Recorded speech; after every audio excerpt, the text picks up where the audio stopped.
Now we're going to talk about different types of sanders. The sander that I have here is called a belt sander, and it's the one we're going to use the most often.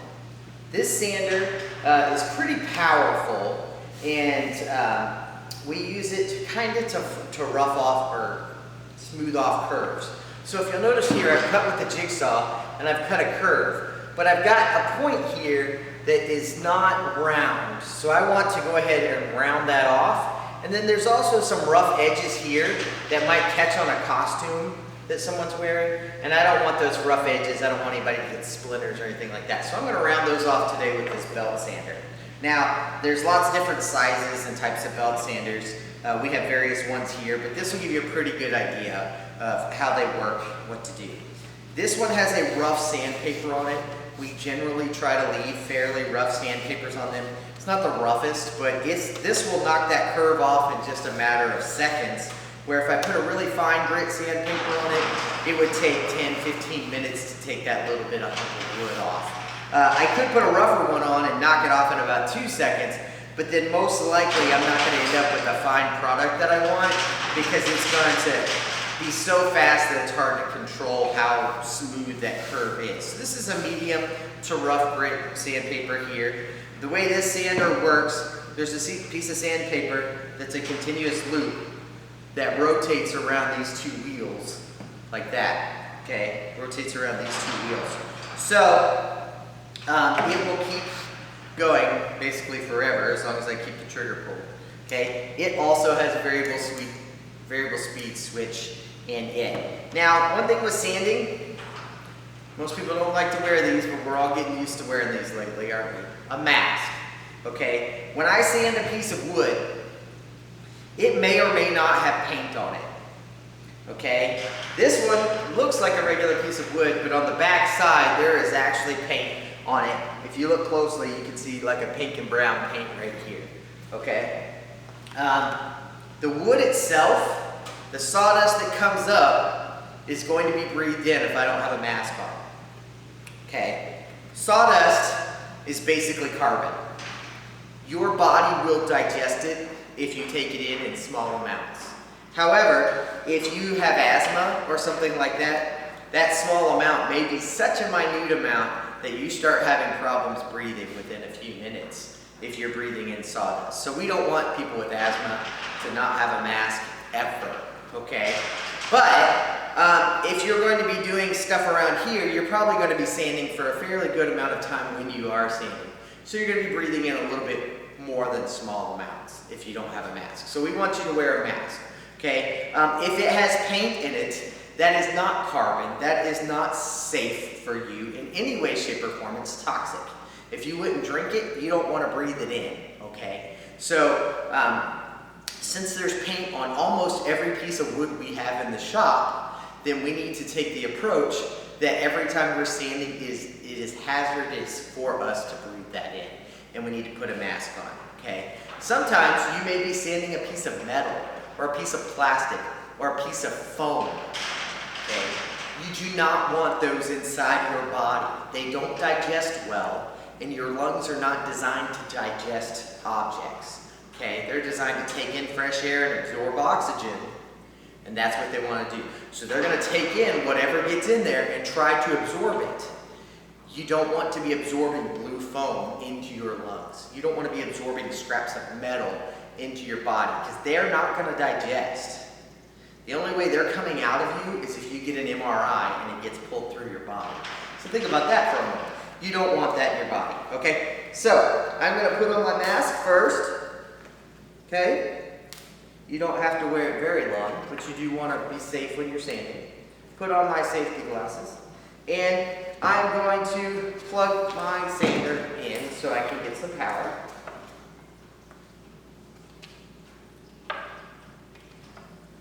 Okay, you will notice I have already clamped down the piece of wood in a couple places. That piece of wood isn't moving away from these two sawhorses. Okay, first thing I'm going to try to do is get rid of this little hump right here where there's a point. So both hands on the sander.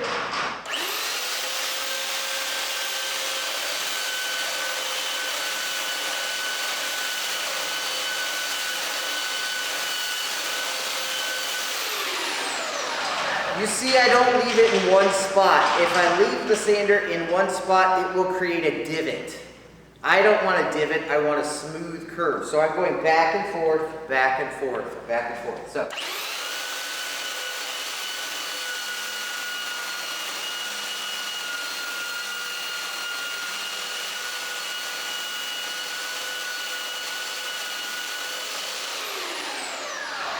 Okay, so now that divot is gone and I have a smooth curve here, so I don't have the ability to catch something on a costume. However, I still have a rough edge here that's really sharp, and if I were to grab that backstage doing a scene change, I'm probably going to get some splinters. So I'm going to fix that problem too by taking the sander, holding it at an angle to the wood, and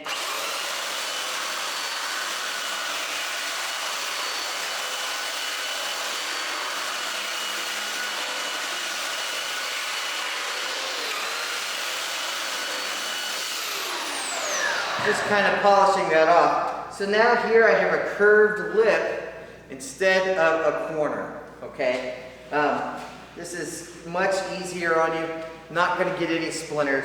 It's still not super fine to the touch, but it is not going to give me any splinters. I can do this all day long with no splinters. If I want to make that fine, I need to switch to a different type of sander.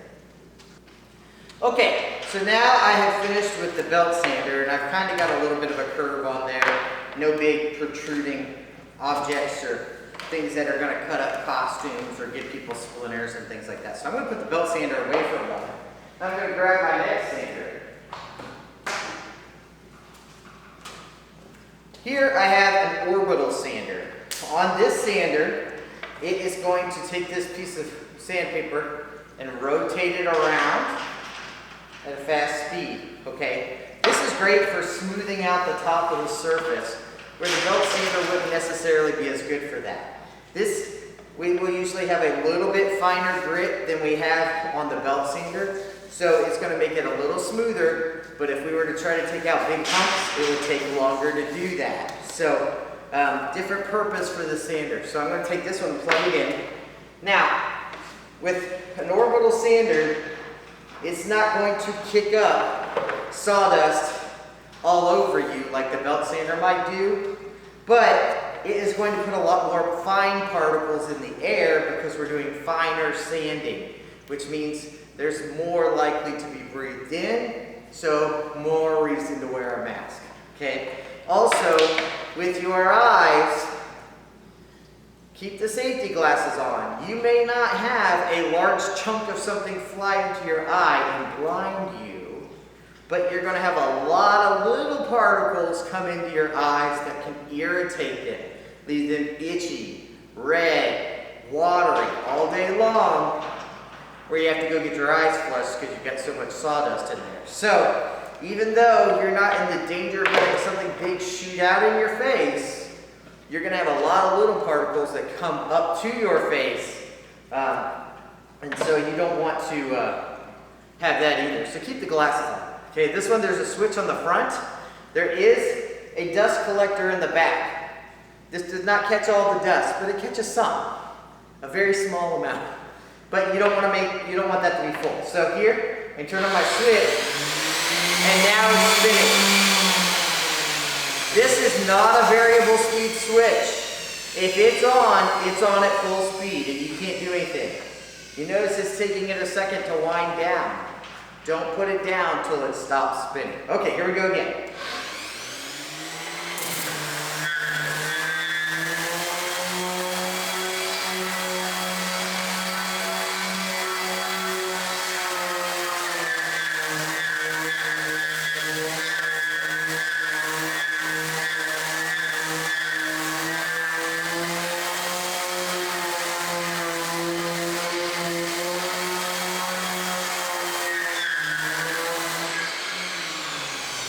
Okay, so you don't see particles flying up. You don't see a whole lot of sawdust everywhere. But it is there, I promise you. If I could show you the floor right now underneath this, you would see that I need to do a serious vacuum job now, because there's a lot of small pieces. So now I can do this over the area that I just sanded. This is nice and smooth. This area is very rough, but this is smoother and nicer. Okay, now we have a pad sander, or what is commonly called a mouse sander, because it looks kind of like the shape of a computer mouse. But this has a point at the front, okay? So it's good for getting into corners of things where the other two sanders we showed you could not. A rotary sander cannot get in a corner at all, and a belt sander cannot get in a corner at all. So this one can get into a corner between two things, okay? But it works a little differently. It's for even finer sanding than what we had with the rotary sander. So I'm going to make this nice and really, really smooth. Again, I don't have the finest grit on it right now that's known to be made, but I have a pretty fine one.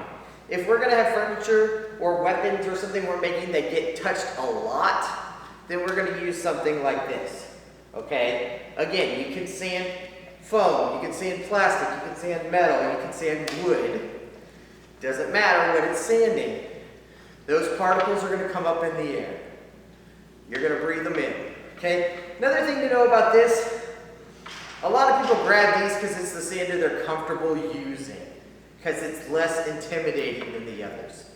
Okay, that's fine, but it takes longer to sand an item using it. So, we have an issue that happens. You're pressing down on this object. This is vibrating at a high speed. If you do that for long periods of time, you will create nerve damage in your arm, okay? So, if you're going to use this sander, every 10 minutes, you stop sanding for at least 10 minutes, okay? You are not going to use this the whole class period. You're going to work for 10 minutes, take a 10-minute break. Work for 10 minutes, take a 10-minute break, okay? Don't ever sand like this for a long period of time. You will notice if you were to sand for 15 minutes and you're pushing down on this wood, you're going to notice when you let go that you still feel prickly things in your hands and your hand is kind of shaky. Like this. Now that may last 5 or 10 minutes. It may last 5 or 10 hours. If you sand like that for an hour, that may last 2 weeks. Or it may never stop. Because you've damaged your nerves. Because your nerves are not designed to handle high-speed vibration and pressure for extended periods of time. So, it's very safe to use in short bursts. Not for long times. Now, I would say there's never a reason to do that, because if you need to sand something more than what this can do in 5 or 10 minutes, just grab the other sander. Okay? Grab an orbital sander, grab a belt sander. But that's assuming you're doing one item. If you're going to do 50 of the same thing, you may have to use this for a long period of time. So let's show you how to do it. Okay? It also has a switch at the front.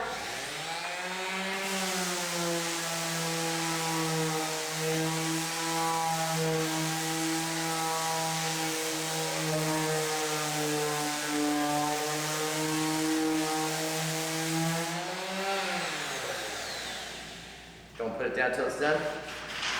Nice and smooth.